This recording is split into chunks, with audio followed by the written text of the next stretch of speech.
Hi எல்லோரும் எப்படி இருக்கீங்க? நாங்கள் ரொம்ப நல்லா இருக்கோம். என் பேர் வந்து வினோதினி. இதுதான் என்னுடைய ஃபஸ்ட்டு லாங் வீடியோ. இதுக்கு முன்னாடி நான் லாங் வீடியோ போட்டதே கிடையாது, வெறும் ஷார்ட்ஸ் தான் போட்டிருக்கேன். ஸோ ஃபஸ்ட் டைம் வந்து லாங் வீடியோ போடலாம் அப்படின்னு சொல்லிட்டு இன்றைக்கி தான் எடுத்தேன். இன்றைக்கி சண்டே அப்படிங்கிறதுனால எழுந்திரிச்சதே ரொம்ப லேட்டு. ஸோ அதுக்கப்புறம் கிச்சன் க்ளீன் பண்ணிவிட்டு மார்னிங் ஒர்க்கு தான் பண்ணிகிட்ருந்தேன்.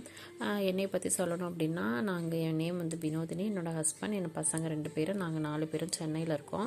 எங்களுடைய சொந்த ஊர் வந்து பார்த்திங்கன்னா புதுக்கோட்டை டிஸ்ட்ரிக்டில் ஒரு வில்லேஜ் தான். ஸோ நாங்கள் இங்கே வந்து பார்த்திங்கன்னா 2 இயர்ஸ் ஆயிடுச்சு. 2 இயர்ஸில் நான் இதுக்கு முன்னாடி வந்து ஒர்க் பண்ணிகிட்ருந்தேன். நான் என்ன இன்ஜினியரிங் முடிச்சிருக்கேன். ஸோ ஒர்க் பண்ணிகிட்டு இருந்தேன். அப்புறம் குழந்தைங்கள பார்க்குறதுனால என்னால் ஒர்க் பண்ண முடியலை அப்படிங்கிறதுனால ஸோ வீட்டிலேருந்து ஏதாவது பண்ணலாம் அப்படின்னு சொல்லிட்டு ஈவினிங்கில் டியூஷன் எடுக்கலாம் அப்படின்னு சொல்லிட்டு டியூஷன் எடுத்துகிட்டு இருந்தேன்.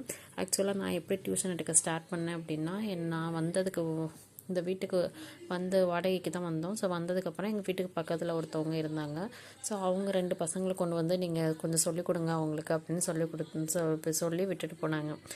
அந்த பசங்க டூ டேஸ் வந்தாங்க. அப்புறம் அந்த பசங்க சொல்லி அதுக்கப்புறம் ஒரு 2 பேர் வந்தாங்க.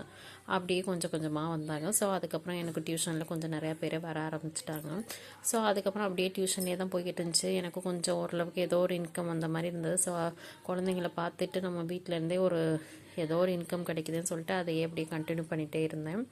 அதுக்கப்புறம் சரி இப்படியே இருக்க முடியாது, ஸோ ஒரு ஸ்டேஜில் வேலைக்கு போகலாம், அது வரைக்கும் இதை பண்ணிகிட்ருக்கலாம் அப்படின்னு சொல்லிட்டு இதை பண்ணிகிட்டு இருந்தேன். அதுக்கப்புறம் பார்த்திங்க அப்படின்னா கொஞ்சம் சம்மரில் வந்து இந்த அபாக்கஸ் கற்றுக்கலாம். அது எப்படி கற்றுக்கிட்டேன் அப்படின்னா, என் பையனை வந்து நான் அபாக்கஸ் கிளாஸ் அனுப்புனேன். ஸோ அனுப்பும்போது எனக்கு சரி நம்மளே கற்றுக்கலாம், அவனுக்கு சொல்லிக் கொடுக்குறதுக்காக நான் கொஞ்சம் வீடியோலாம் பார்த்து கொஞ்சம் நான் கற்றுக்கிட்டு வந்தேன். ஸோ அது கொஞ்சம் ஈஸியாக இருந்த மாதிரி இருந்தது. ஸோ நம்மளும் கற்றுக்கலாம் அப்படின்னு சொல்லிட்டு இந்த சம்மரில் வந்து லாஸ்ட்டு சம்மரில் தான் நான் கற்றுக்கிட்டேன். ஸோ கற்றுக்கிட்டு அதையும் ஒரு கிளாஸஸாக நம்ம எடுக்கலாம் அப்படின்னு சொல்லிட்டு ஸோ சம்மரில் வந்து இந்த அபாக்கஸ் கிளாஸ் எடுக்க ஆரம்பித்தேன். ஸோ அதுக்கு அபாக்கஸ்க்கு ஸ்டூடெண்ட்ஸ் வந்தாங்க. அபாக்கஸ் பார்த்திங்க அப்படின்னா டியூஷன் மாதிரி கிடையாது, அது வீக்லி 2 டேஸ் தான் வரும், 1 hour கிளாஸ் தான். ஸோ அதுவும் கொஞ்சம் இன்கம் வர்றதுக்கு அது ஒரு சான்ஸாக இருந்தது. அதுக்கப்புறம் பார்த்திங்கன்னா இந்த ரூபிக்ஸ் கியூப் வந்து ஜாயின் பண்ணுவோம்ல, அந்த கிளாஸ் வந்து நான் கற்றுக்கிட்டேன் சும்மா. ஸோ பையனுக்கு சொல்லிக் கொடுக்கலாம் அப்படின்னு சொல்லிட்டு ஸோ அதுக்கப்புறம் என் பையனும் கற்றுக்கிட்டான். ஸோ அது மூலமாக கொஞ்சம் ஸ்டூடெண்ட்ஸ் வந்தாங்க அந்த கிளாஸுக்கும். ஸோ அது மாதிரி இப்படி போயிட்டுருக்கு. ஓரளவுக்கு கொஞ்சம் ஸ்டூடெண்ட்ஸ் வர்றாங்க. எங்கள் வீடு பார்த்திங்க அப்படின்னு ரொம்ப சின்ன வீடு தான். இதில் நிறைய ஸ்டூடெண்ட்ஸ் வச்சு நம்ம எடுக்க முடியாது. ஸோ இருக்கிற ஸ்டூடெண்ட்ஸை வந்து நான் 2 பேட்சஸாக எடுத்துகிட்ருக்கேன். ஸோ இது ஒரு இன்கம் வர மாதிரி இருக்கும் அப்படின்னு சொல்லிட்டு நம்ம வந்து சென்னையில் வந்ததுக்கப்புறம் பார்த்திங்கன்னா, சென்னையில் பார்த்தாலே தெரியும் வந்து எவ்வளோ செலவாகும் அப்படின்னா, நம்ம ஊரில் இருந்ததுக்கும் இங்கே டபுள் ஆகும். எதுலலாம் நம்ம மிச்சம் பிடிக்க முடியும் அப்படின்னா வீட்டில் தான். வீட்டு வாடகை தான் கொஞ்சம் கம்மியாக இருக்க மாதிரி வீடு பார்த்தா தான் நம்ம கொஞ்சம் மிச்சம் பண்ணலாம். அப்படிங்கிறதுனால தான் கொஞ்சம் சின்ன வீடாக பார்த்து இங்கே இருக்கும். இந்த வீடு பார்த்திங்க அப்படின்னா கொஞ்சம் ரொம்ப 1 BHK தான். ஒரு சின்ன ஹால் இருக்கும், ஒரு பெட்ரூம் இருக்கும், ஒரு சின்ன கிச்சன் இருக்கும், அவ்வளோதான். இது எங்களுக்கு 4 பேருக்கு இது போதுமானதாக இருக்குது இப்போதைக்கு. வேணும்னா பின்னாடி வேணுன்னா கொஞ்சம் பெருசாக பார்த்துக்கலாம் அப்படின்னு சொல்லிட்டு இதை தான் பார்த்துட்ருக்கோம். வெளில சின்ன பால்கனி மாதிரி கொஞ்சம் காரிடார் இருக்குது. ஸோ அதில் கொஞ்சம் ஸ்டூடெண்ட்ஸ் வந்தால் கூட உள்ளே கொஞ்சம் பேர் வெளியில் கொஞ்சம் பேர் இப்படி உட்கார வச்சு மேனேஜ் பண்ணி இப்படி எடுத்துகிட்ருக்கேன். இப்போதைக்கு இப்படி போயிட்டுருக்கு. ஸோ பசங்க கொஞ்சம் பெரியவங்களாம் ஆனதுக்கப்புறம் வேலைக்கு போய்க்கலாம். ஏன்னா இப்போ பார்த்துக்கிறதுக்கு யாரும் இல்லை, பசங்களை பார்த்துக்கிறதுக்கு யாரும் இல்லை. ஊர்லேருந்து யாரும் வர்ற மாதிரி வந்து பார்த்துக்கிறதுக்கும் ஊர்லேருந்து யாரும் வர முடியாது. அவங்க ஊரில் விவசாயம் அப்படிலாம் பார்த்துட்ருக்கிறதுனால ஸோ அதனால் இப்போதைக்கு இதை மெயின்டைன் பண்ணுவோன்னு சொல்லி போயிட்டுருக்கேன். ஸோ அன்றைக்கி சண்டே அப்படிங்கிறதுனால காலையில் எழுந்த உடனே வந்து கிச்சன்லாம் க்ளீன் பண்ணிவிட்டு எப்பவும் போல் நைட்டே பாத்திரம்லாம் வாஷ் பண்ணி வச்சுருப்பேன். ஸோ அந்த பாத்திரத்தை எல்லாத்தையும் அந்தந்த பிளேஸில் எடுத்து வச்சதுக்கப்புறம் கிச்சன்லாம் க்ளீன் பண்ணி வச்சுட்டு பசங்களுக்கு பால் மட்டும் தான் ஃபஸ்ட்டு போட்டு கொடுத்துருந்தேன். அன்றைக்கி எழுந்திரிச்சது ரொம்ப லேட்டு அப்படிங்கிறதுனால பசங்களும் லேட்டாக தான் எழுந்திரிச்சாங்க. ஸோ நேற்று வந்து மீன் குழம்பு செஞ்சுருந்தேன். ஸோ அது கொஞ்சம் இருந்தது. ஸோ அதை வச்சுட்டே காலையில் இட்லி செஞ்சு அவங்களுக்கு கொடுத்துக்கலாம் அப்படின்னு சொல்லிட்டு காலையில் இட்லியும் நேற்று வச்ச மீன் குழம்பு வச்சு சாப்பிட்டுக்கலாம்னு சொல்லிட்டு அதான் ரெடி பண்ணி வச்சேன். மாவு எப்போவுமே நான் சண்டே தான் அரைப்பேன். ஆனால் அன்றைக்கி கொஞ்சம் ஃப்ரீயாக இருப்போம் அப்படின்னு சொல்லிட்டு சாட்டர்டே மாவெல்லாம் கொஞ்சம் அரைச்சி வச்சுட்டேன். அதனால் கொஞ்சம் சண்டே லேட்டாக இருந்துச்சாலும் கொஞ்சம் பிரேக்ஃபாஸ்ட் வந்து கொஞ்சம் யோசித்து எதுவும் பண்ண வேண்டிய அவசியம் இல்லை. டக்குன்னு நம்ம மாவு இருக்குது, அதே மாதிரி நேற்று வச்ச மீன் குழம்பு இருக்குது, இதை வச்சு மேனேஜ் பண்ணிக்கலாம்னு சொல்லிட்டு அதுதான் பண்ணேன்.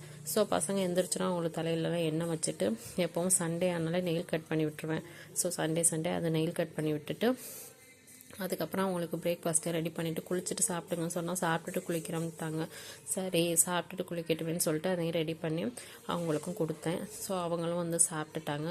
எப்போவுமே நானும் காலையில் எழுந்த உடனே குளிச்சுட்டு தான் சாமி கும்பிட்டுட்டு தான் சாப்பிட்றது. ஸோ அதனால் அன்றைக்கி காலையிலே அந்த வேலைகளை மட்டும் மார்னிங் பிரேக்ஃபாஸ்ட் மட்டும் ரெடி பண்ணி வச்சுட்டு பசங்களுக்கு அவங்களுக்கும் சாப்பிட வச்சதுக்கப்புறம் நானும் போயிட்டு குளிச்சுட்டு வந்து சாமி கும்பிட்டுட்டு அதுக்கப்புறம் தான் சாப்பிட்டேன். ஸோ இந்த வீடியோ உங்களுக்கு பிடிச்சிருந்துச்சுன்னா இல்லை இது மாதிரி வீடியோ போட்டால் நல்லா இருக்கான்னு சொல்லி கீழே கமெண்ட் பண்ணுங்கள். வேறு ஏதாவது எப்படி போடலாம் அப்படி சொல்லி சில ஐடியா இருந்துச்சுன்னா கீழே கொடுங்க. வேறு ஒரு வீடியோவில் பார்க்கலாம். நான் நிறைய ஷார்ட்ஸ் போட்டிருக்கேன், நீங்களும் பாருங்கள். ஏதாவது இது நான் ஆக்சுவலாக அந்த வீடியோ ரொம்ப சீரியஸாலாம் ஸ்டார்ட் பண்ணல. சும்மா நம்ம பண்ணுற வேலையே ஒரு வீடியோவாக போடுவோம். அது நம்ம பின்னாடி பார்க்குறது கொஞ்சம் இதெல்லாம் பண்ணியிருக்கோம் அப்படின்னு சொல்லி ஒரு ஸ்டேஜில் பார்க்கும்போது கொஞ்சம் நல்லா இருக்குமே அப்படின்னு சொல்லிட்டு எதில் நம்ம இப்போ வீடியோ எடுத்து நம்ம தீபாவளிக்கு இப்படியெல்லாம் பண்ணோம், பொங்கலுக்கு இப்படியெல்லாம் செஞ்சோம், வீட்டு வேலைகள்லாம் இப்படியெல்லாம் செஞ்சோம், இதெல்லாம் பண்ணியிருக்கோம் அப்படிங்கிறது பின்னாடி பார்க்கும்போது கொஞ்சம் நல்லாயிருக்கும் அப்படிங்கிறதுக்காக தான் இந்த வீடியோ நான் எடுத்து போட்டுட்ருக்கேன். அதே மாதிரி நம்ம எப்பவும் பண்ணுற வேலை கொஞ்சம் கூட அதில் நம்ம மாற்றம் இருக்கக்கூடாது. எப்பவும் பசங்களுக்கு என்ன பண்ணுறோம், வீட்டு வேலைகள் என்ன பண்ணுறோம், அதெல்லாம் எப்போவுமே பண்ணிவிட்டு மற்ற எதையுமே டிஸ்டர்ப் பண்ணக்கூடாது, வீடியோவும் போடணும் அப்படிங்கிறது மாதிரி தான் நான் இந்த யூடியூப் ஸ்டார்ட் பண்ணிகிட்ருக்கேன். ஸோ இது வரைக்கும் எனக்கு அவ்வளோ சப்ஸ்கிரைபர்லாம் ஒன்றும் வரல, 800 சம்திங் அப்படி தான் வந்திருக்கு. சரி பரவாயில்ல, முடிஞ்ச அளவுக்கு முயற்சி பண்ணுவோம், வர்ற வரைக்கும் வரட்டும், முயற்சி பண்ணிகிட்டே இருப்போம். எதுவுமே முயற்சி பண்ணாமல் இருக்கிறதுக்கு ஏதோ நம்மளால் என்ன முடியுதோ அதை முயற்சி பண்ணிகிட்டு இருக்கிறது ஒன்றும் தப்பு இல்லை. நிறைய பேர் என்ன யூடியூப் சேனல் ஸ்டார்ட் பண்ணி என்ன சம்பாதிக்க முடியும் அப்படின்னு நிறைய பேர் கேட்பாங்க. பண்ண முடியாது தான், கொஞ்சம் மெதுவாக தான், எதுக்குமே பொறுமை வேணும். பொறுமையாக நம்ம என்ன செஞ்சாலும் சக்ஸஸ் வரும் அப்படிங்கிற நம்பிக்கையில் ஸ்டார்ட் பண்ணியிருக்கேன். ஸோ இந்த